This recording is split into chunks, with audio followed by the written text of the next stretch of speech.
구약성경 요나서 1장 4절에서부터 10절 말씀 같이 읽겠습니다. 구약성경 요나서 1장 4절에서부터 10절 말씀.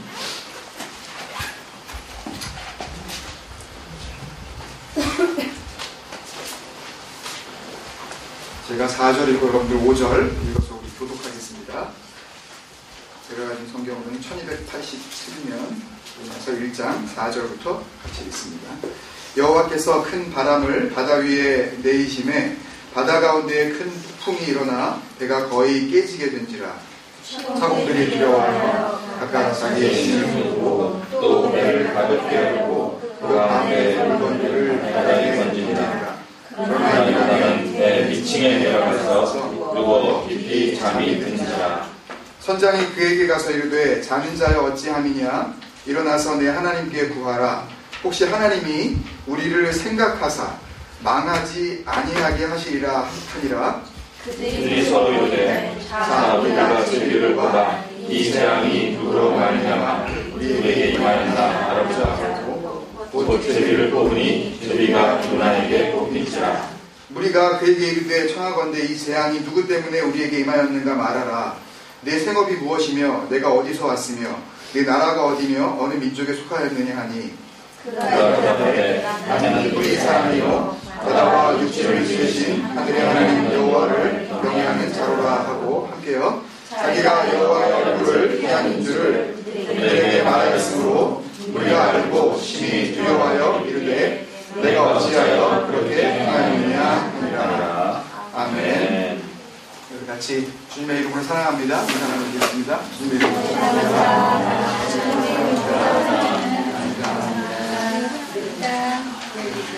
먼저 반가운 분들이 여러분이 참 감사한데요. 늘 뵈서 또 반갑지만 못 뵈다 뵈서 또 반갑고 말씀을 여러 번 들었는데 처음 뵈서 또 반갑습니다. 먼저 우리 부집사님 어머님 아버님 되시는 두 분 나오셨는데 우리 더 뜨거운 마음으로 반갑습니다. 그런 마음을 박수로 올려주세요.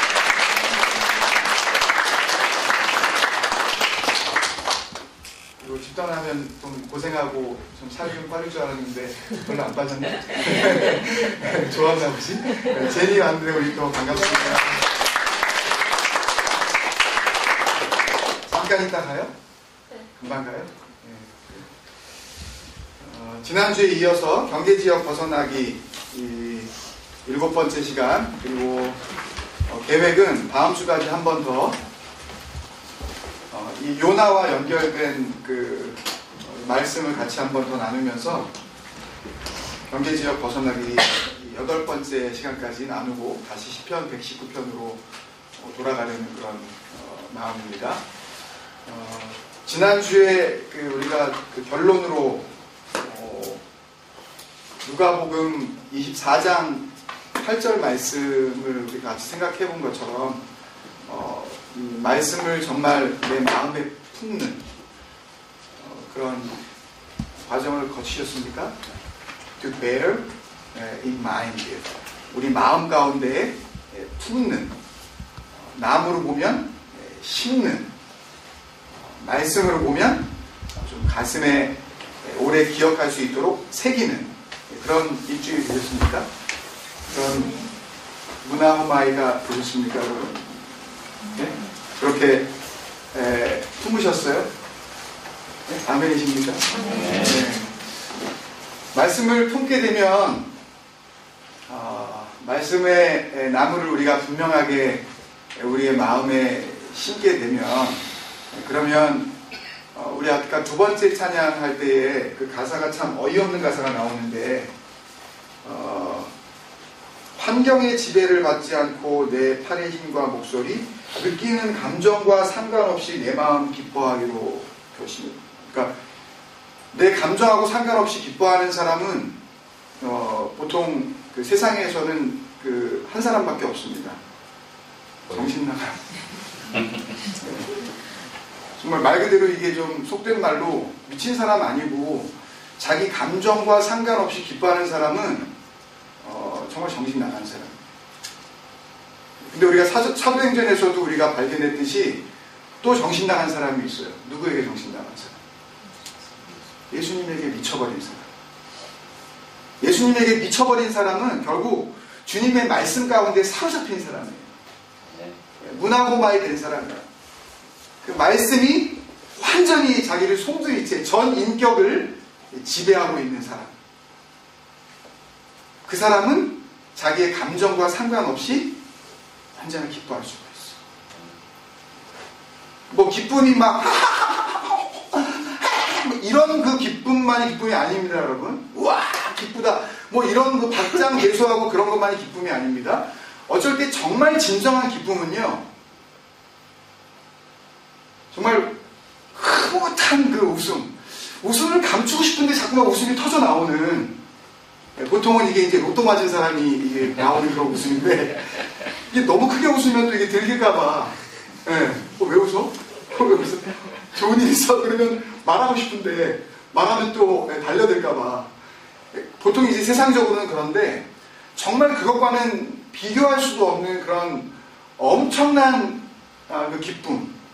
그 기쁨은요, 정말 주님께 미쳐버린 사람이 갖고 있는 기쁨입니다.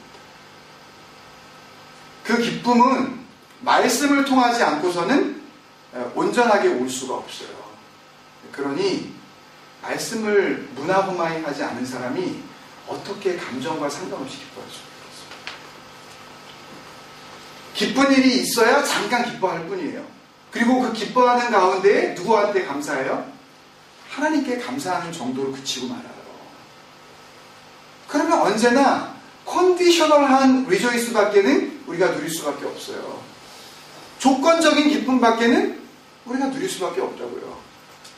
그런데 조건과 정말 상관없이 언제나 내 마음이 정말 내 가슴 깊은 데서부터, 내 배에서부터 막 생수가 터져 나오듯이 그런 놀라운, 정말 숨길래야 숨길 수 없는 그 기쁨 가운데 살 수 있는 그 유일한 그 이유는요, 주님한테 미친,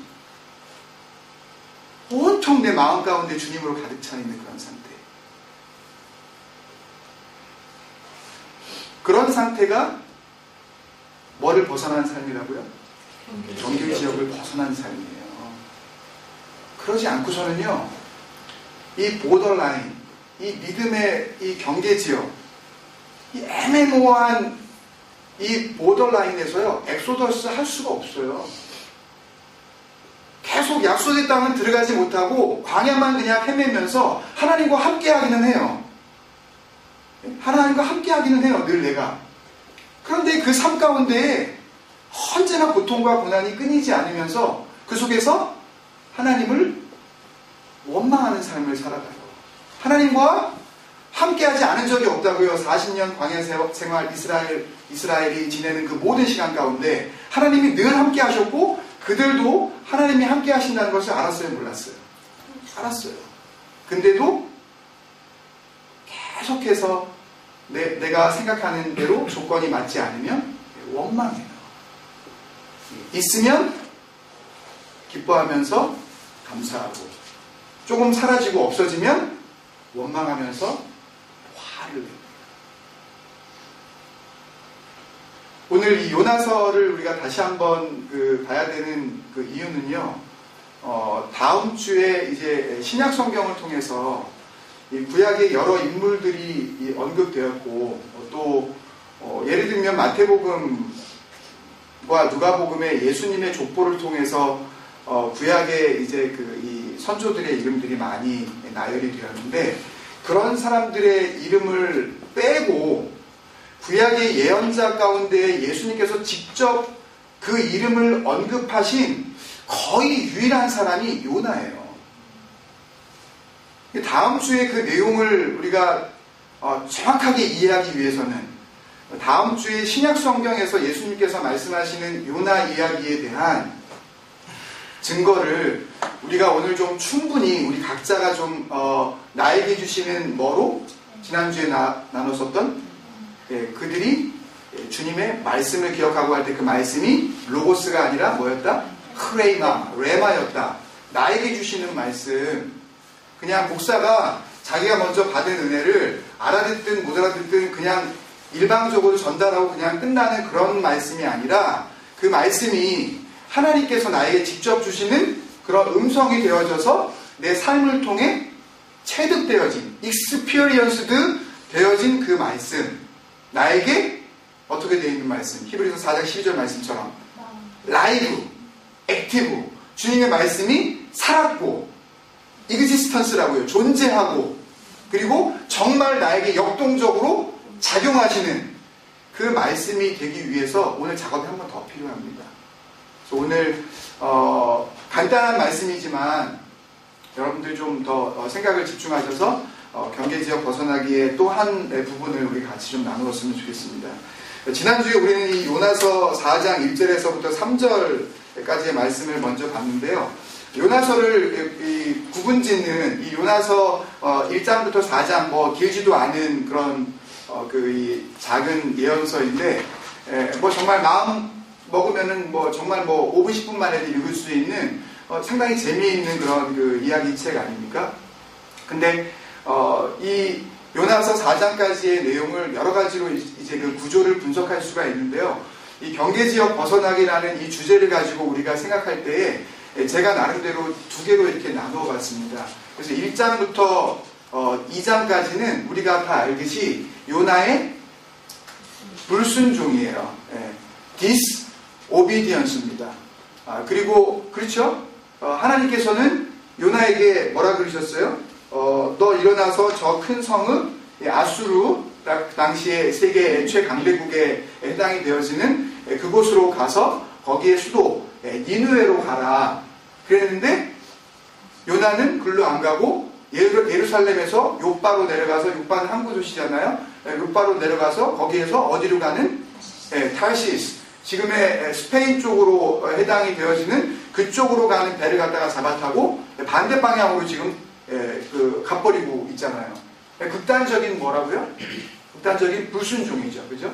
하나님께서 가라고 하신 대로 가지 않았기 때문에 1장부터 2장까지의 내용, 그러니까 1장에서는 그런 일들이 이제 불순종의 모습이 보여지고 그런 상태에서 막 바닷 가운데 배가 막 요동을 칠 때 요나가 바다에 던져지고 그렇게 던져진 요나를 또 하나님께서 예비하신 큰 물고기가 삼키게 하시고, 그리고 위장에 들어가서 거기서 물고기 위에게 몸이 녹지 않고 그대로 보존하게 하신 하나님의 그 모든 섭리, 그 과정, 이게 요나의 어떤 순간이었다는 거죠? 요나의 불순종의 시간이었다는 거죠. 그죠?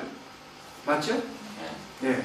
그리고 3장부터 4장까지의 내용은 1장에서 하나님의 말씀이 아미떼의 아들 요나에게 임했는데 말을 안 듣고 딴 데로 가버린 그런 상황에서 3장에서 다시 한번 하나님이 세컨 찬스를 주셔요. 말씀이 또 한 번 임합니다. 3장 또 1절에 보면 여호와의 말씀이 세컨 타임, 두 번째로 요나에게 어떻게 하니라? 임하니라. 한 번 더 말씀하셨어요. 다른 얘기예요? 다른 얘기입니까? 똑같은 얘기예요. 한 얘기 한 번 더 해주시는 거예요. 여러분, 되도록이면 우리가 살아가면서 하나님이 한 번 말씀하셨을 때 살아가는 것이 그게 복된 겁니다. 아멘.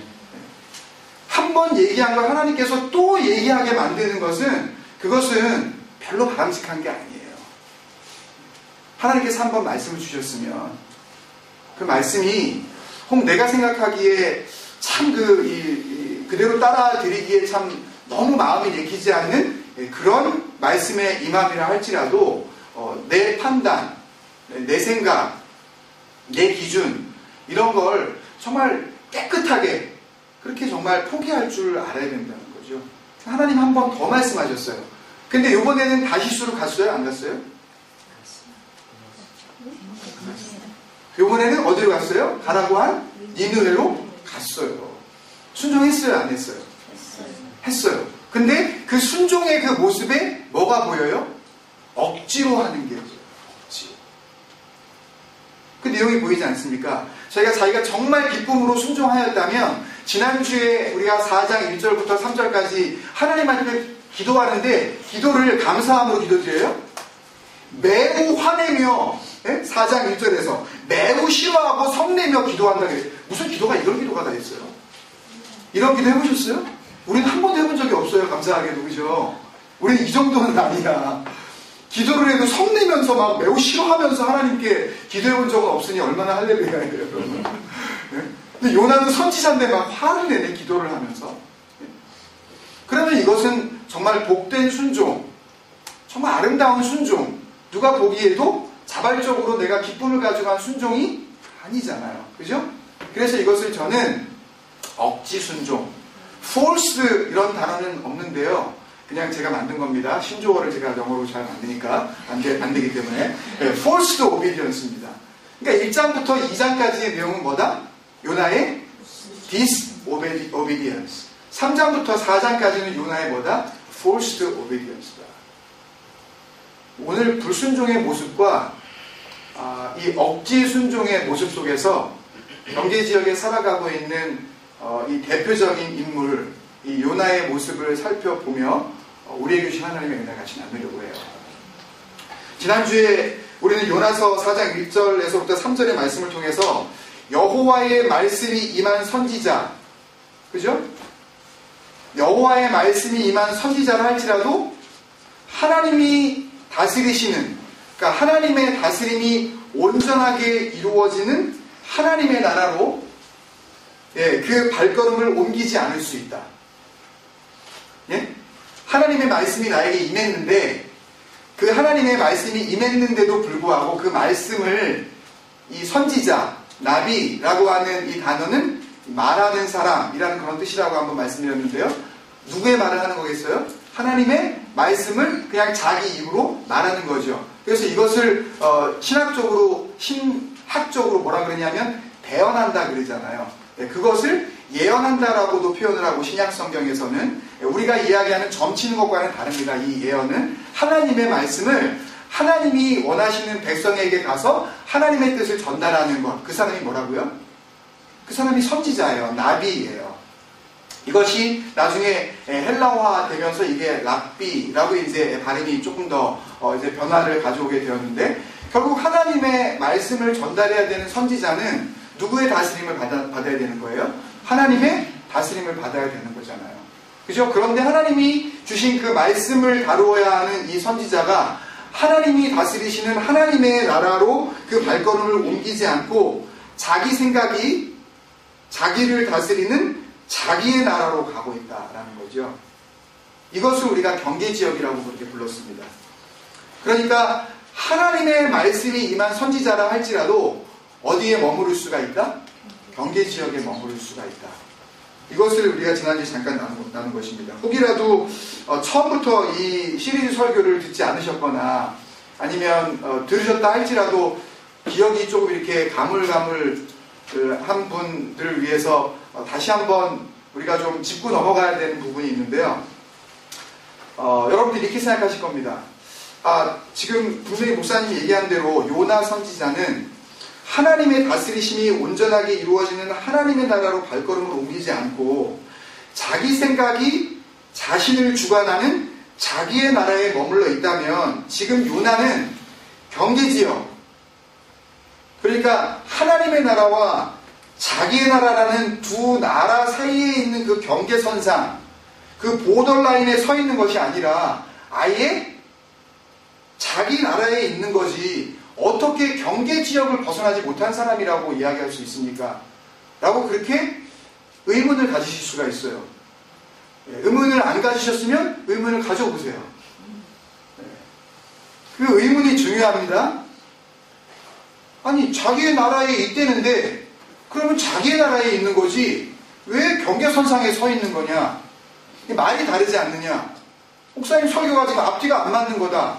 경계선상을 억지로 지금 밀고 가고 있는 거 아니냐라고 생각하실 수 있는 그런 마음이 있을 수 있어요. 그것을 제가 뭐 탓하는 것은 아닙니다. 그런 의문이 오히려 주님 앞에서 우리의 믿음을 더욱더 확고하게 해주는 그런 복된 의혹이 될 수가 있어요.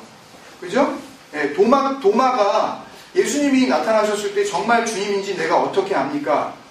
라고 했을 때 주님께서 무슨 대답을 하셨냐 하면 내가 곧 길이요 진리요 생명이니 나로 말미암지 않고는 아버지께로 올 자가 없다 라고 하신 그 엄청난 복음의 엑기스가 들어있는 그 정말 이 코어 스톱을 주님께서 말씀하실 수 있었던 것은 도마에 의문이 있었기 때문이에요. 도마가 질문을 가졌기 때문이에요. 그렇기 때문에 의문을 갖는 것을 가지고 무조건 의심하는 도마, 내지는 의심하는 무슨 누구 집사, 이런 식으로 얘기하면 절대 안 돼요. 어떤 의문은 우리가 다음 주에 다룰 거지만, 어떤 의문은 참 하나님 앞에서 심판받아야 할 의문이 있는가 하면, 어떤 의문은 참 복된 의문이 있는 것입니다. 아주 블레싱한 그런 의문이 있는 거예요. 그러니까 어떻게 보면 지금 우리가 갖게 되어지는 경계선상과 자기 나라라는 애매모호한 그런 이 말들을 결국 말장난하는 거 아니냐라고 여러분들이 생각하시는 그런 생각이 혹시라도 있으시다면 그것은 오히려 복되다라는 그런 생각이 드는 겁니다. 저는. 왜 그런지 같이 나눠보겠어요. 여러분 기억나시는 분이 있습니까? 제가 이 경계지역 벗어나기 이 이야기를 하면서 예로 든 그 조그만한 그 마을이 하나 있는데요. 아프리카 케냐와 그 국경선, 케냐의 국경선과 우간다의 국경선 사이에 축구 경기장보다 조금 더 큰 축구 경기장이 가로 세로가 이쪽이 45m, 저쪽이 90m인가 하여튼 다 합쳐도 이렇게 100m가 채 안 되는 그런 그 정도의 그 크기인데요. 거기보다 조금 클 듯 말 듯한 작은 마을, 그 부시아라는 마을을 제가 이야기해 드린 적이 있습니다. 그 마을을 예로 들면서 바로 이 케냐와 우간다 이 두 나라 사이에 있는 이 경계지역, 이 부시아라는 마을의 특징이 뭐라고 말씀을 드렸냐 하면, 첫째는 케냐, 이 우간다 두 나라 사이에서 이 나라도 저 나라도 소유권을 주장할 수 없다. 주장하지도 않아요. 잘 완전히 내 거라고 하지도 않아요. 소유권, my belongings라고 그렇게 my portion이라고 잘 이야기를 하지 않는다고요. 소유권을 주장할 수 없는 곳. 두 번째는 이 나라도 저 나라도 그곳을 적극적으로 보호하려고 하지 않습니다. 예를 들어서 누군가가 그 땅을 뺏으려 한다든지, 누군가가 그 땅을 아예 차지하려 한다든지 할 때 그것을 방어하려고 하지 않는다는 거예요. 세 번째는 그런 결과 때문에 이 나라의 법률도 로가 this country의 로가 있고 또 that country의 로가 있지 않겠습니까? 그러니까 이 나라의 법률로도 저 나라의 법률로도 그 효력이 미치지 않는 곳, 아무도 그 법을 주장할 수 없는 그런 곳이라고 말씀을 드렸어요. 한마디로 무법지대입니다. 경계지역에 사는 사람은 무법지대예요. 영어로 lawless zone. 무법지대가 결국 뭐라고요? 경계지역이라고요. 예를 들면 무법지대란 이 법이라는 자체가 없는 그 땅을 이야기하는 것이 아닙니다, 여러분. 예를 들어 한 사람이 좀 힘이 세서 케냐법이 맞다고 주장을 합니다. 그런데 목소리가 더 큰 인간이 나타나가지고 더 막 건장한 체격으로 막 이렇게 욱박지르면서 아니라고, 이럴 때는 우간다 법이 맞다고, 이렇게 서로가 자기 법을 주장하는, 그래서 누구의 법도 온전하게 세워지지 못하는 그곳이 바로 이 경계지역이에요. 또한 의미는 엄연히 법이 있어요.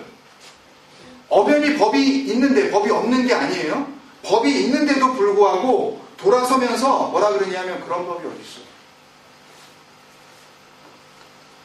그런 법이 어디 있어? 그런 법이 어딨냐고 투덜대는 지대가 경계지역이에요. 여러분, 이스라엘이 늘 그러지 않았습니까? 하나님을 향해서 말은 못하면서도 그런 법이 어디 있어? 그런 법이 어디 있어? 혼란으로 가득 찬 곳입니다. 혼돈지대예요. 완전한 무질서, 걷잡을 수 없는 곳입니다.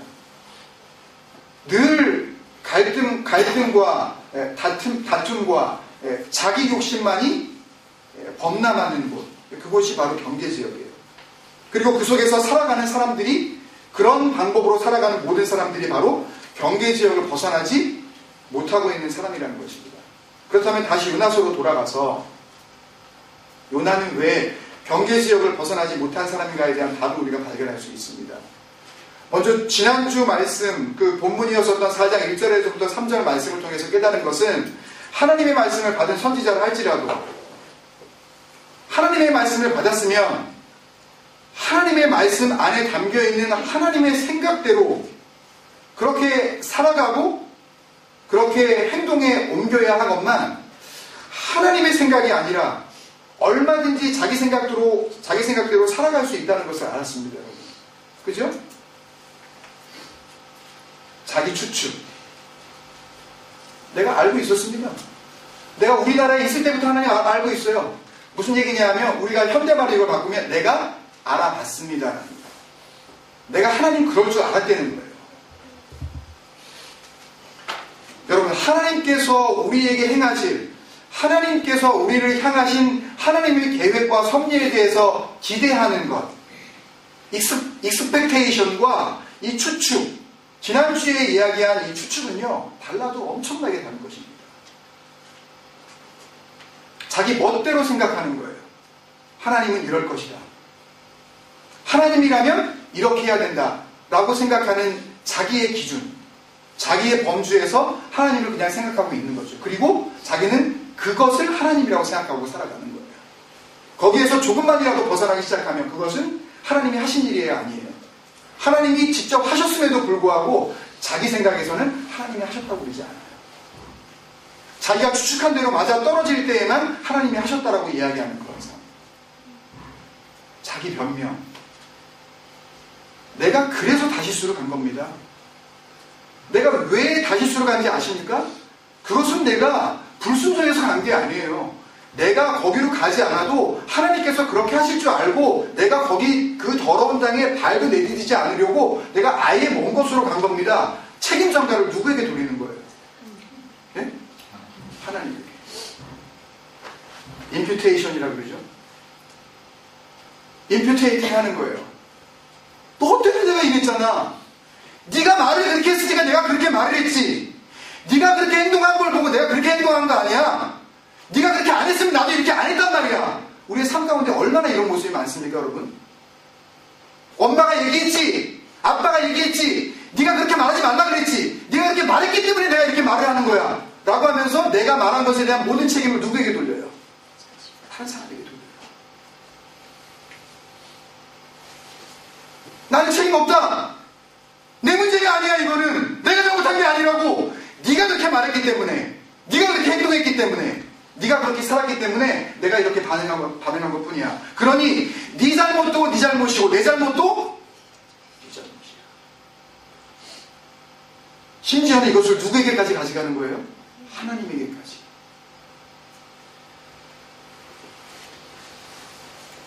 그리고 뭐라 그러죠? 주께서는 은혜롭고 자비로우시고 노하기를 더디하시고 쭉 하는 이야기가 나오는데 한마디로 뭐냐면 하나님은 좋으신 하나님이라는 거예요.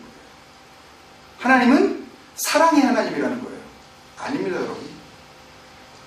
하나님은 사랑이십니다. 아멘이죠? 아멘. 사랑의 하나님이라는 말은 제가 몇 번 말씀드렸지만 성경 어디에도 나와 있지 않아요. 누가 제 설교를 꼭 들으면 와, 저 목사 이상하게 설교하네? 라고 생각하실지 모르지만 하나님이 사랑이시라는 것은 그 사랑에 대한 기준이 누구라는 거예요? 하나님이라는 거예요. 사랑의 하나님이라고 할 때 우리가 생각하는 것은 무엇입니까? 하나님은 내가 생각하는 그런 사랑을 하는 하나님이라는 그런 마음이 하나님이라는, 사랑의 하나님이라는 그 이름에 담겨져 있지 않습니까, 여러분? 하나님이 돼가지고 화내면 안 된다는 거예요. 하나님이 왜 화를 내? 하나님이 좋으신 하나님인데? 하나님이 사랑의 하나님인데 왜 진노를 하셔? 왜 하나님이 재앙을 내리시고 왜 징계를 하시냐고? 하나님은 그러실 수 없다. 이래놓고 3절에 뭐라 그래요, 요나가? 자, 이제 나를 죽이려면 죽여보시오. 내 생명을 가져가려면 가져가 보시오. 영어 성경에 이렇게 돼 있어요. Now. 이게 굉장히 중요한 말인데요. 자, 이런 말입니다. 자, 하나님에게 하는 이야기예요. 자, 오 Lord 라고 이야기했지만 주님 당신 놓고 자기가 대항을 하는 겁니다. 당신 좋으신 하나님, 재앙도 내리시지 못하고 진노하지도 못하고 분노하지도 못하고 화를 내지도 못하는 당신 하나님, 그렇다면 내 목숨을 가져가 보시오. Take away my life. 나 한번 죽여보시오. For it is better for me to die than to live. 내가 사는 것보다 차라리 죽는 게 낫겠습니다. 이게 하나님께 할 이야기입니까, 선지자가? 여러분, 혹시 우리가 가정에서도 우리가 가족들에게 이렇게 살 바에야 내가 차라리 뭐 하는 게 낫겠다. 내가 이런 직구 속에서 살아가느니 내가 뭐 하는 게 낫겠다? 내가 이런 엄마 아빠하고 살아가느니 내가 뭐 하는 게 낫겠다? 내가 당신 같은 사람이랑 내가 살아가느니 차라리 내가 뭐 하는 게 낫겠다? 있을 수 없는 이야기입니다. 가족 안에서도 있을 수 없는 이야기를 지금 누구에게 이야기하고 있다고요? 내가 이렇게 살 바에 내가 죽는 게 낫겠습니다. 내가 당신과 내가 징그러워서 못 살아가겠습니다. 내 마음에 하나도 들지 않는다는 거예요. 누가?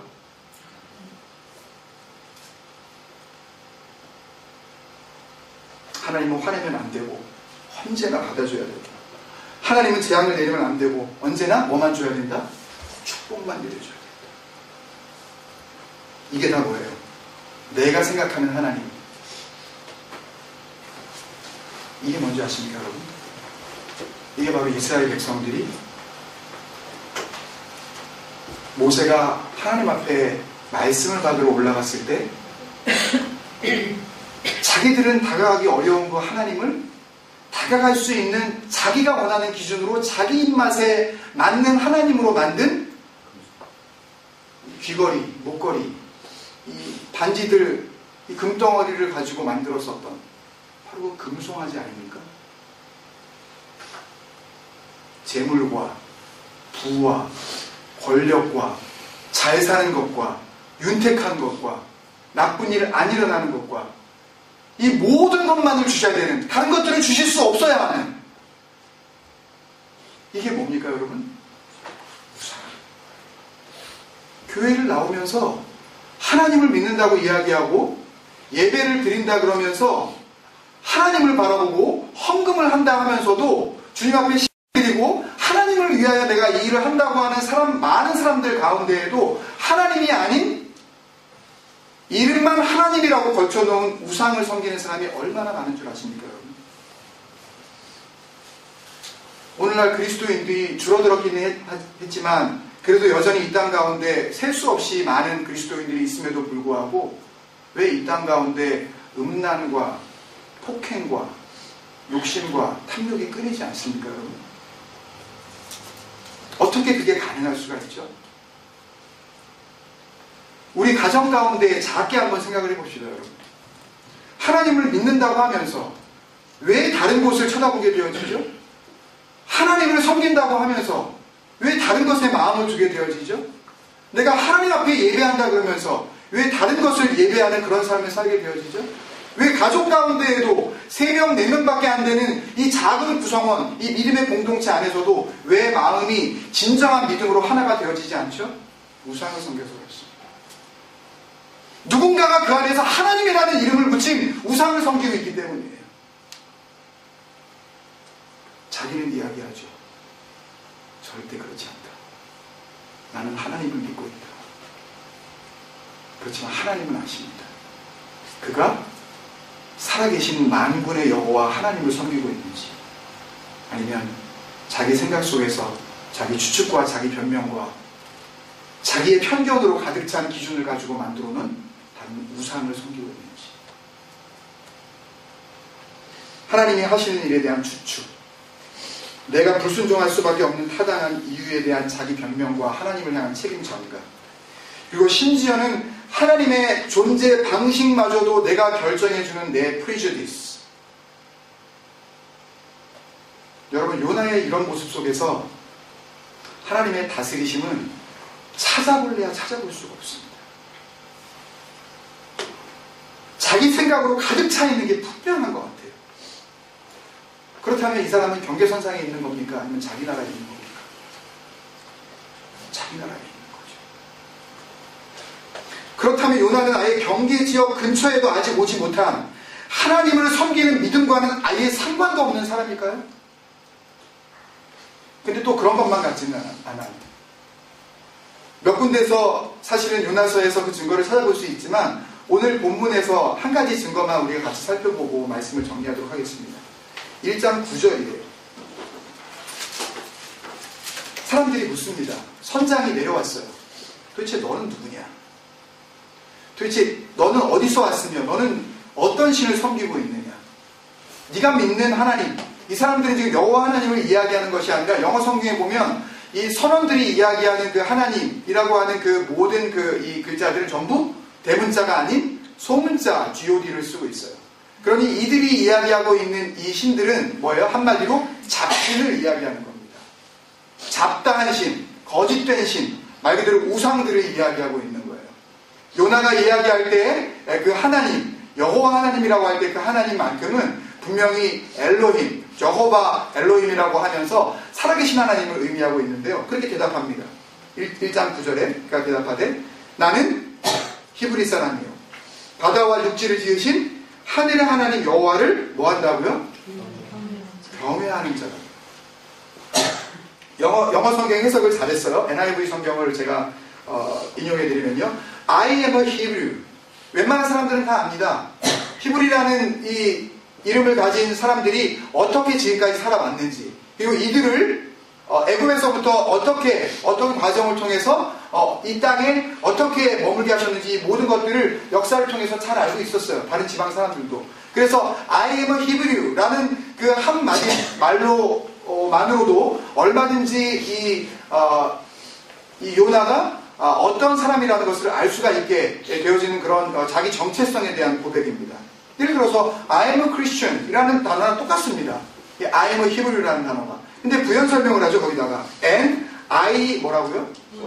worship. 제가 만드는 게 아닙니다. NIV 성경이 다르게 해석을 하는 거예요. I worship the Lord, the God of heaven who made the sea and the land.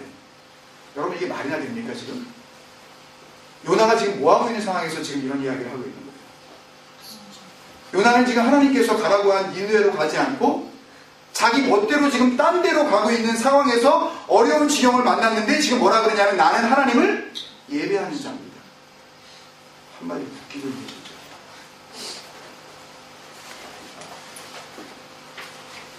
여러분 하나님께 예배한다는 게 뭡니까 여러분? I worship God.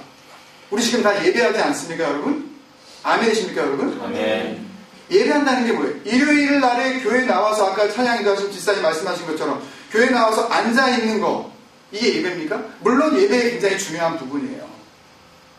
반드시 있어야 하는 부분입니다. 이렇게 함께 모여 믿음의 백성들이 같은 시간에 마음을 모아서 이렇게 모임을 갖는 것 굉장히 중요한 거예요. 그런데 이 히브리 이 원어 성경에서 그 이야기한 경외한다 라는 이 단어 제가 여러 경로를 통해서 말씀을 많이 드렸는데요. 야훼이라는 그런 단어입니다. 야훼이라는 단어는 fear예요. 두려워하는 겁니다. 그런데 정말 요나가 하나님을 fear했다면, 야훼 했다면 그러면 하나님의 말씀을 어길 수 있을까요? 여호와의 낯을 피할 수 있다고 생각이나 할 수 있었을까요? 하나님에 대해서 정말 제대로 잘못 알았기 때문에 지금 이런 상황에서 지금 처하게 된 것 아닙니까 여러분? 예배한다는 뜻은 영어 성경에 잘 표현된 대로 그분은 나의 주인이고 The God is my Lord. 나의 주인이고 나는 그가 나의 주인이기에 그의 다스리심을 받고 있는 뭐다? 그분이 주인이라면 난 뭐예요? 종이죠. 그분이 주인이라면 나는 뭡니까? 노예예요. 성경에서는 우리를 하나님의 슬레이브라는 이야기를 많이 하고 있습니다. 사도 바울은 자기가 주의 예수 그리스도의 종이라고 할 때 그 종을 단순히 서번트라는 의미만으로 이야기하지 않았습니다. 서번트는 그냥 봉사하고 누군가를 위해서 내가 뭐 헌신을 좀 하고 하지 않아도 되는 일인데 내가 좀 좋은 뜻을 가지고 하는 그런 모든 일들을 감당하는 사람을 서번트라고 할 수 있을지 모르지만 슬레이브는 입장이 달라요. 뭐가 없어요? 자유가 없어요. 결정권이 없습니다. 내가 생각할 수 있는 어떤 그런 권리가 없다고요. 오소로티라고는 아무것도 없는 게 뭐예요? 슬레이브예요. 심지어 뭐에 대한 오소로티마저? 자기 생명에 대한 오소로티마저 없는 게 뭐예요? 그게 원래 노예예요. 더 간단히 이야기하면 하나님께 예배한다는 것은 나의 주권이, 영어로 말하면 조금 더 와닿으실 거예요. My Lordship이. My Lordship이 누구에게 있다? 하나님께 있다. 말로만? 정말 그런 줄 알고 살아가는 거예요. 그리고 정말 그렇게 살아가는 거예요. 여러분, 정말 주님이 여러분의 주인이십니까? 여러분들이 가는 모든 여정 가운데 로드십을 주님께 두셨나요? 하나님께 맡기고 살아가는, 하나님이 가라고 하신 대로 지금 가고 있는 겁니까? 만약에 여기에 우리가 겸손하지만 담대하게 아멘할 수 없다면 말씀을 통해서 주시는 그 레마의 말씀을 우리는 내 마음판에 새기는 그런 기회가 되어야 합니다. 여러분, 그러면 한번 생각해 보세요. 요나가 지금 이런 말을 할 자격이 없습니다. 정말 자기 말처럼 하나님의 로드십을 인정한다면 지금 이 배에 올라타 있을 수가 없는 거예요. 그래서 요나는 분명한 것은 자기에 대한 자기 로드십, 자기에 대한 자기 주권과 자기 자신에 대한 하나님의 주권 사이에서 우왕좌왕하고 있는 것이 분명합니다. 그렇죠? 예배를 드린다고 말을 하면서 행동으로는 그 반대 길을 가고 있고, 하나님 앞에 기도한다고 하면서 자기 성질을 낼 대로 다 내고 있는 바로 이 요나는 경계 지역에 살아가고 있는 사람이 분명하다는 이야기. 요나가 하나님의 말씀에 대한 불순종의 정점에 있었다고 할 수 있는 오늘 본문의 1장 9절에는 자기는 하나님을 경외한다고, 자기는 하나님을 예배한다고, 자기는 교회 다닌다고, 또 하나님에 대한 추측과 책임전가와 편견에 사로잡혀 있을 때에는 하나님의 나라는 간대였고, 모든 것, 심지어는 하나님마저도 자기 멋대로 생각하는 자기 나라가 강력하게 임하는, 그래서 하나님의 나라도 온전하게 임하지 못하고, 그렇다고 자기의 나라도 온전히 서지 못하는 혼란스러운 신앙생활을 하고 있는 그런 장본인이 분명합니다. 그래서 이 요나는요, 영어 이름이 조나라고 이렇게 발음을 하지만 한국 설교자만들이 할 수 있는 그런 특권인데요. 이 요나는 오늘날 교회를 다니기는 하지만, 말로는 예배를 드린다고 하기는 하지만, 나는 하나님을 믿는 그리스도인이라고 말을 하기는 하지만, 하나님의 말씀을 들었으면서도 불순종하는, 아니 순종을 하기는 하는데 억지로 순종밖에 하지 않는 그 경계 지역에 머물고 있는 21세기의 요나,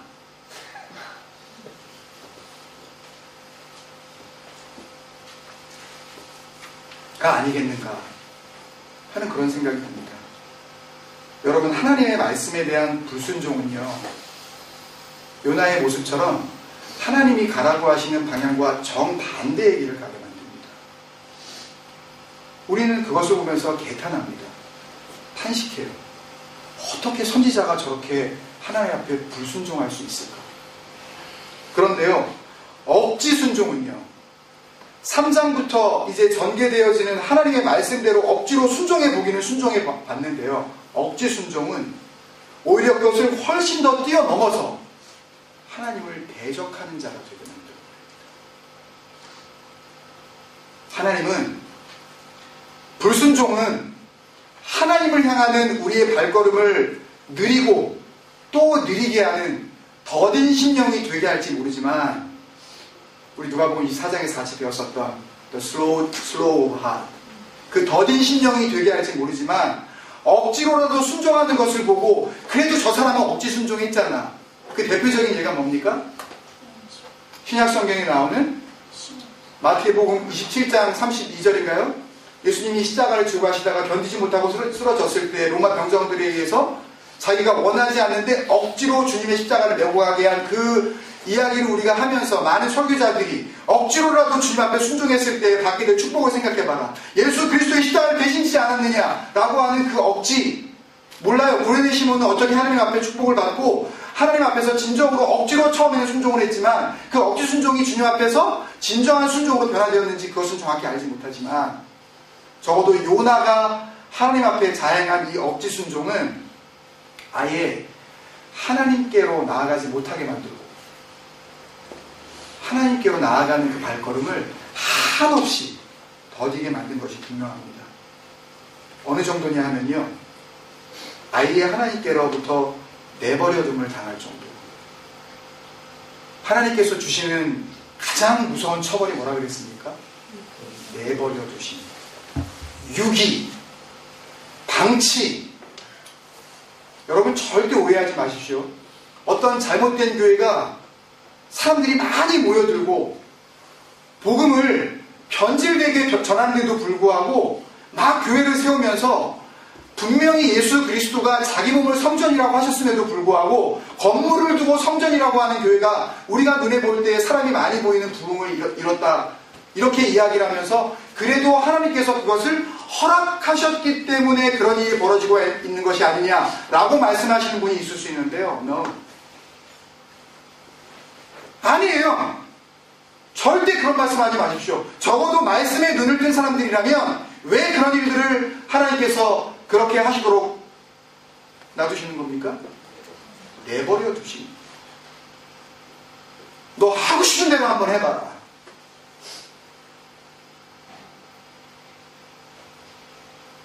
그래도 하라는 대로 하기는 했잖아요 라고 하는 말은요, 하나님 앞에서 통하지 않습니다.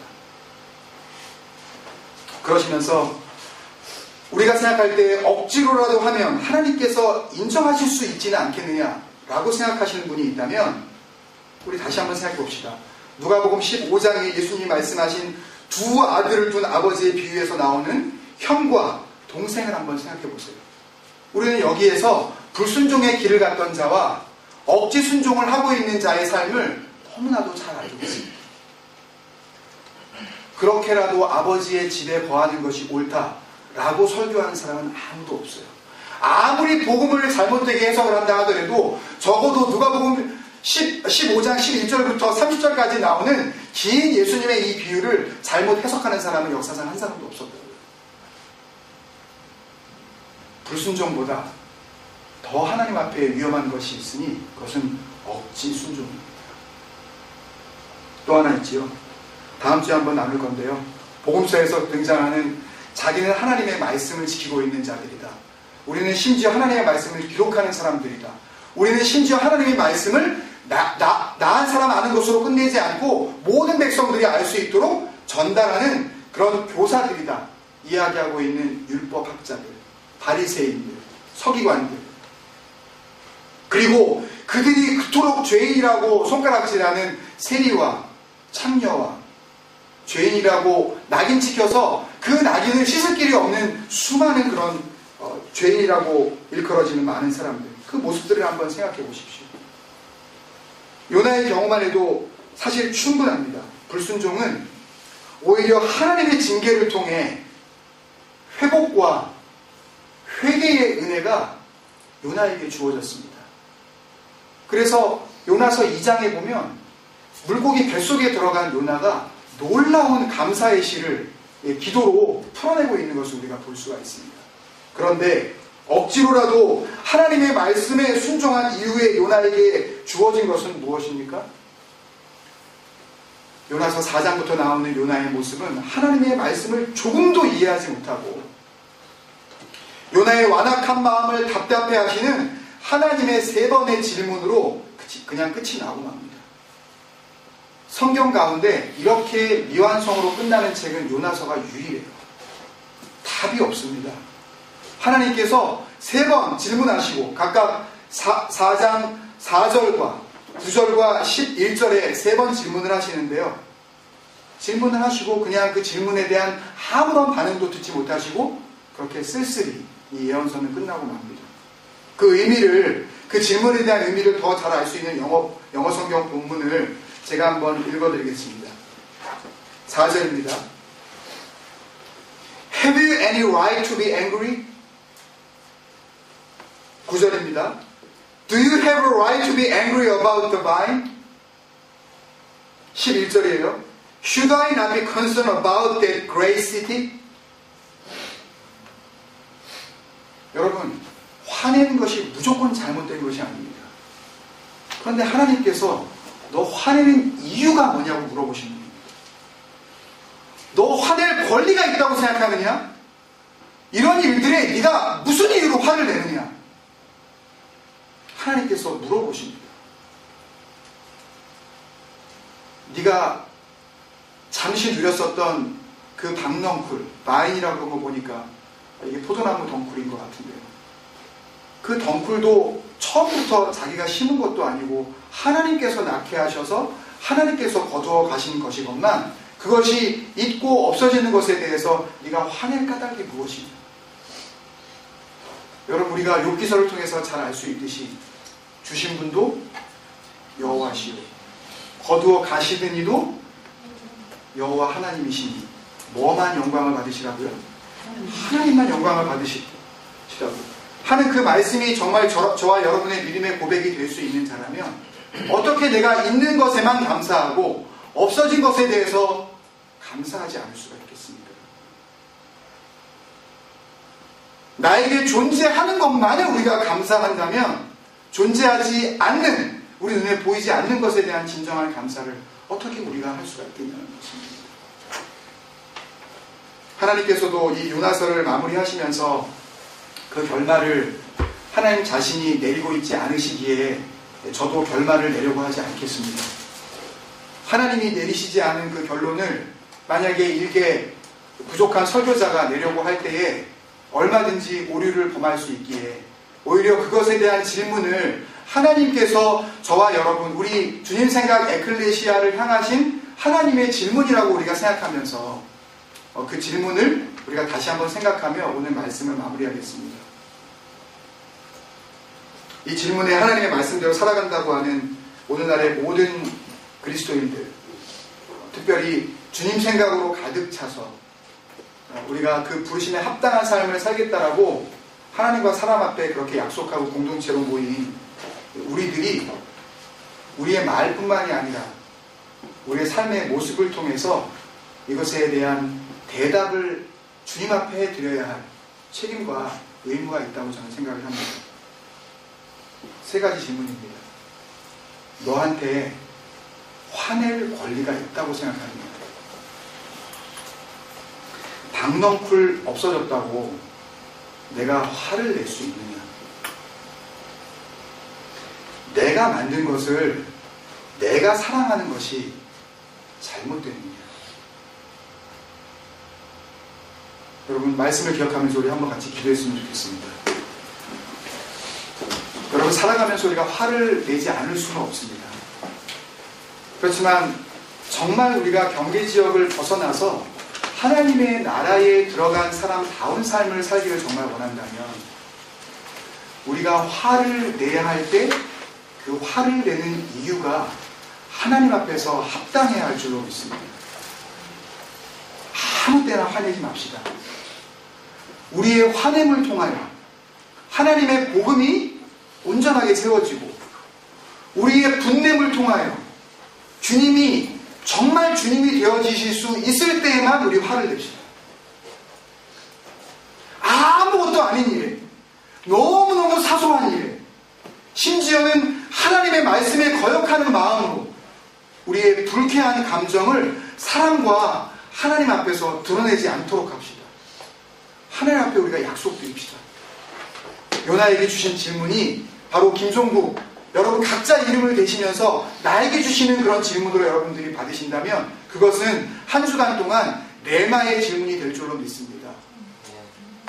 문화호마이, 정말 나에게 내 마음 가운데 품게 하셔서 그 말씀이 능력이 되게 하시는 하나님의 임마누엘의 능력이 될 줄로 믿습니다. 여러분, 그런 마음으로 같이 합심해서 기도하겠습니다. 다 같이 기도하시겠습니다. 아버지 하나님, 생각하게 하여 주옵소서. 우리의 삶을 돌아보게 하여 주옵소서. 우리의 입술의 고백들을 주님 앞에 돌이켜 회개하게 하여 주옵소서. 나는 하나님 믿는다고 어디 가서든지 자신있게 이야기하는 것 그 자체만으로 나는 꽤나 믿음이 있다고 생각했는데 요나가 그 짓을 하고 있네. 하나님 앞에 절대 불순종하면서 나는 하나님을 예배하는 자다. 하나님이 요나가 바로 누구입니까? 나는 적어도 경계지역을 벗어났다고 생각하는 그런 삶을 살아가고 있지 않았어요. 나는 주일날 예배 한 번도 안 빼먹었다. 어떤 상황에서도 나는 하나님을 경외하는 그런 삶을 살았잖아. 아무것도 아닌 일에 화를 하나님께서 주신 모든 상황 가운데 항상 기뻐하고 쉬지 않고 기도하고 그 모든 것에 감사하라 하셨지만 내 입맛에 맞는 것에는 내가 감사하지만 내 입맛에 맞지 않는 것에는 하나님께서 역사하심이 아니라는 걸 내가 생각을 했거든요. 하나님 앞에 그렇게 거듭하는 삶을 살아가고 있는 그러고 보면 나는 경계지역에 살아가고 있는 사람이 아버지 그 모던 라인에서 발을 떼지 못하고 그렇게 주님 앞에 살아가고 있는 사람이 기억하며 하나님 아버지 안에서 주님 마음 알게 진정한 온전한 사람들의 믿음의 성경을 살아가고 있습니다. 아버지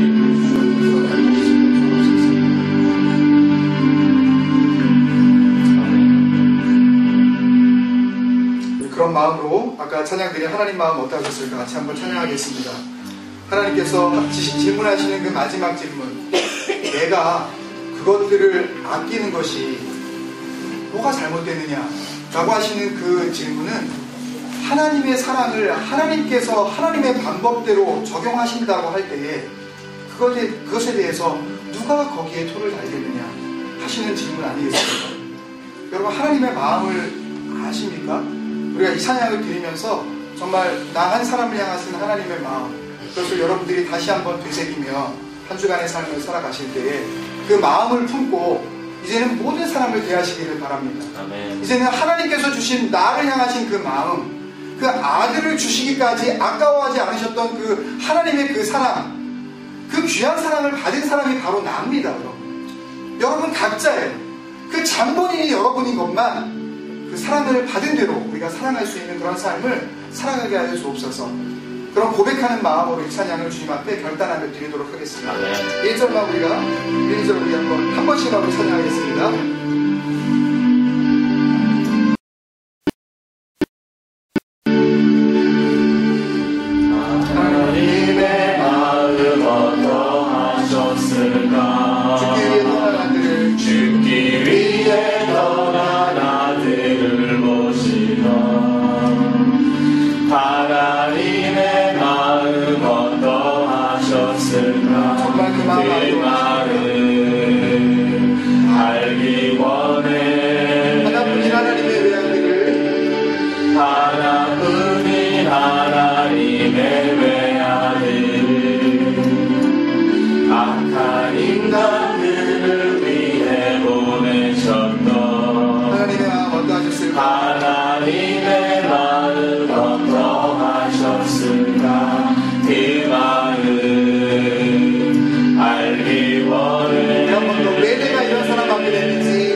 그 사랑 얼마나 큰지 몰랐습니다. 그 사랑 얼마나 큰지도 몰랐는데 날 향한 하나님의 사랑은 아픈 사랑입니다. 날 향한 하나님의 아픈 사랑을 이제야 깨달았네.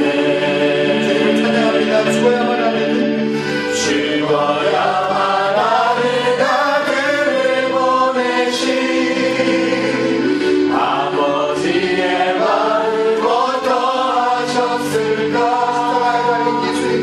십자가에 달린 예수님 보시던 아버지 그 마음 주어야만 아들을 보내신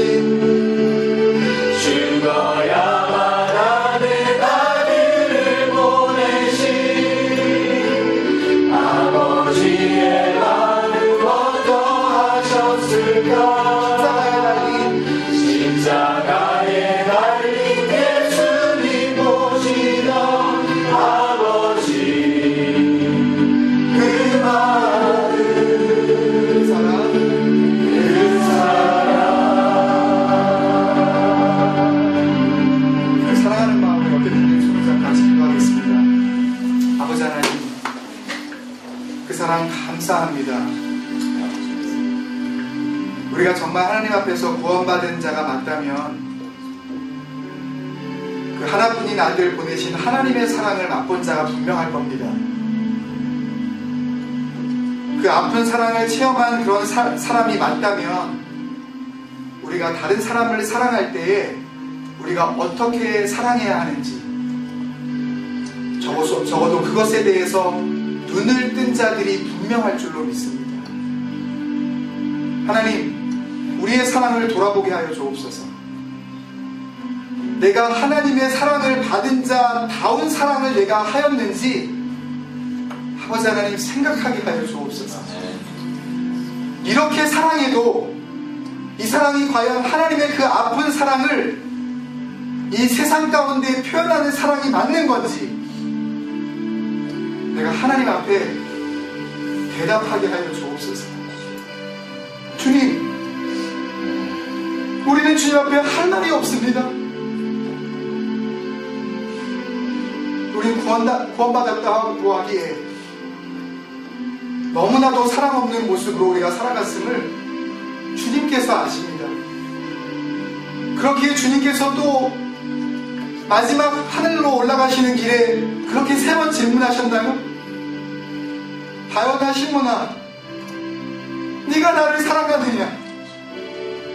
시몬아, 네가 나를 사랑하느냐? 베드로야, 네가 나를 사랑하느냐? 주님께서 우리에게 똑같이 하나님에 대한 사랑을 왜 확인하시려고 하실까요? 우리가 이 땅 가운데 사는 사랑이 도저히 하나님이 보시기에 하나님께 사랑받은 자다운 사랑이 아니기에 그렇게 질문하신 건 아니었을까요, 주님? 이제부터 우리가 살아갈 때 한 주간 동안 하나님, 우리의 삶으로 주님 앞에 대답하겠습니다. 우리의 입술로 그 하나님께서 나를 향하신 그 레마의 질문, 그 질문 앞에 우리의 삶을 다하여 내가 대답하여 드리겠습니다. 그래서 이제 하나님의 질문으로 그렇게 미완성으로 끝난 요나서 4장에 이어 이번 주부터 나는 요나서 5장을 선언하겠습니다. 내 손으로, 내 삶으로 주님께 올려드릴 수 있는 요나서 5장을 선언하게 하여 주옵소서.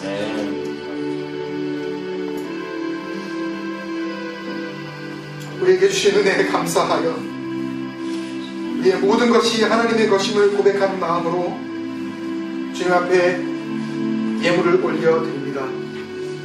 주님께서 받으실 만한 순전한 예물 되게 하여 주시옵시고 우리의 삶을 통하여 하나님의 임마누엘의 능력이 분명하게 드러나는 증거가 되게 하여 주시옵소서. 주님을 믿는 자로서 풍성한 삶 살아가게 하여 주시되 없는 가운데에서도 나누고 꾸어주고 베풀어주는 예수 그리스도의 삶을 살아가게 하여 주옵소서. 지금은 예수 그리스도의 크신 은혜와 아버지 하나님의 극진하신 사랑하심과 성령님의 감화감동 내주 교통하심이 이제는 주님 앞에 하나님의 질문에 내 삶으로 답을 올려드리며 내 모든 추측과 자기 변명과 책임 전가와